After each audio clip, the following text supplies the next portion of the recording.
When I first started, the first time with the Northern Lighthouse Board was back in 1969, a long time ago now. Like all other manned lighthouses, this place was kept in pristine condition. The glass up the stairs was always polished and clean. It was the nature of the people who took on the job, I suppose, to do this and keep the place like this.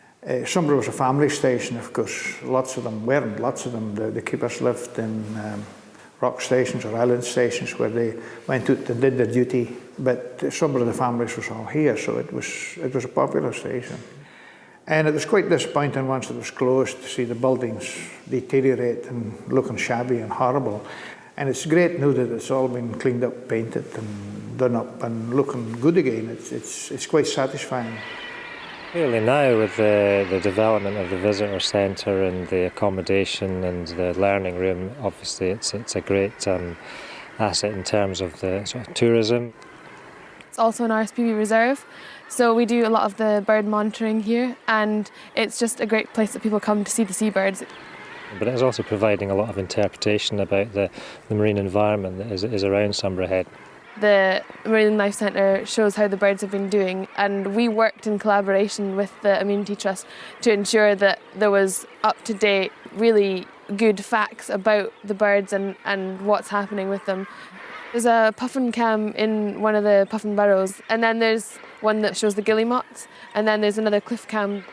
They are online, but having them in the centre means that as people go on their journey of learning about the lighthouse and its history, they can also see what's going on right now. Hopefully it's going to start.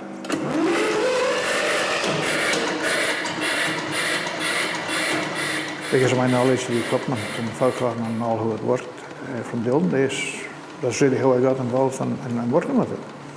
Also, to get the engines out of the terrible state of disrepair. They stood in 27 years unused. There are no fog signals in use in Scotland at all now. And as far as we're aware, we have the only operating line, certainly in Scotland, if not anywhere. As I say, we've got it all working again, but at this time we can't blow it because RSPB doesn't want us to blow it during the nesting seasons. There is obviously still a lot of birds here, and sometimes it seems like they're doing really well, but it's just making people aware that there is problems with lack of sand eels and other factors that have affected the birds, so they are struggling, but we want to keep them here and people can come and still see puffins, and we want them to still be able to see them for years to come.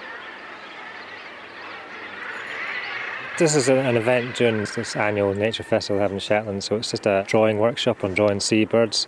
And we chose Sumburgh Head principally because there's so many seabirds breeding here and there's so many different places you can go and draw and look at them.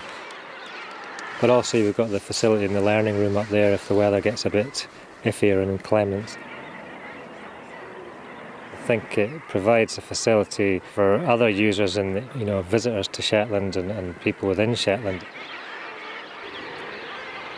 It's just a great spot to have a visitor centre where people want to come to the attraction to see the lighthouse and hear about the history, but also the same setting where there's so many amazing seabirds.